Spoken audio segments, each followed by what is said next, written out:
Hi guys, প্রথমে funny ভিডিওটি দেখি, তারপর দুষ্টু পোলাপানের করা ফানি কমেন্ট গুলি পড়ি। Let's go. আচ্ছা বান্ধবী, বাচ্চা যদি 9 মাস পেটে থাকে তাহলে জন্মের 3 মাস পরে 1 বছর হয় না কে? এই তোরটা বাদ দে, প্রশ্নর যদি উত্তর হয় তাহলে দক্ষিণ হয় না কে? আচ্ছা মানুষ নিঃশ্বাস নেয় আবার ছাইড়া দেয়, তাহলে নিঃশ্বাস নেয় কিসের জন্য? আচ্ছা আর একটা বিষয়, মেয়েদের কি আছে আমরা জানি, আমাদের কি আছে মেয়েরা জানে, তাহলে কাপড় পরার কি দরকার? তোরা কথাটা কইলি কি হ্যাঁ মেয়েদের সাথে প্রেম করছিস তখন কি হয়েছে तो चलिए शुरू करते हैं। সবাই পেট ব্যথার বডি খাও।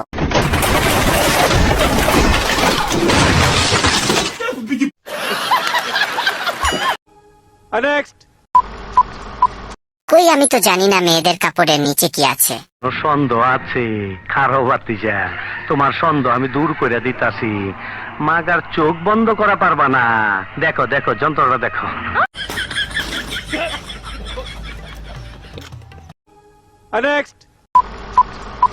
ভাইয়া সমস্যা আছে, কারণ তেঁতুল দেখলে সবার মুখে পানি আসে।